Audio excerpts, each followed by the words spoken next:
Teātris ir tas, kur tomēr, manuprāt, ir jādod to visu emocionālo vairāk aktieriem, šī gadījumā Lelēm, to stāstīt.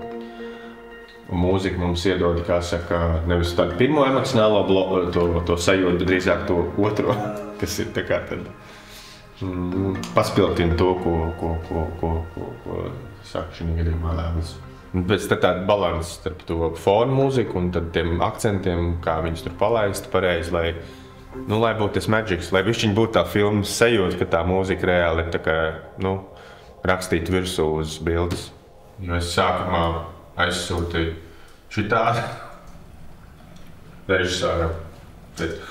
Mēs varam bez tā ūdens iztikt. Kad režisors saprot, ok, šitas ir tas, kas man vajadzīgs, viņam ir skaidrs, ka viss būs, tāpēc, ka vistrakāk ir tad, ja nevar atrast to kopskaņu, kāda būs pašā filmā vai izrādē. Tas ir visļaunākais, man liekas, jo pēc tam, ja tā nokrāsa ir atrasta, pārējais viss vienkārši ir pēc darbs, tur runāt, kurā vietā akcents, neakcents, ātrāks, lēnāks, bet vismaz ir skaidrs tā instrumentācija, tā krāsa. Garnēl, kur tu esi, Sākumā uztais visu digitāli, lai saprastu, ka viss tiešām strādā.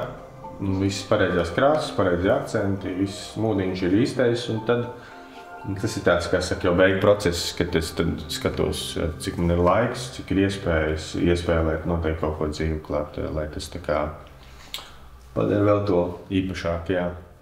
Šī tik vienkārši mums ir tā tēma, viņa sākumā, protams, es jau tagad tikai iztēloties, bet viņa pašā sākumā skana šādi.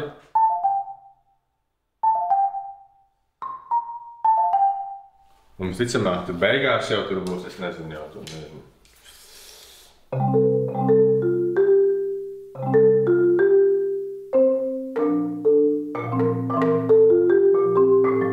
Viņi tikai jau izplatīsies jau plašāk, jau kaut kā tā, lai viņi būtu.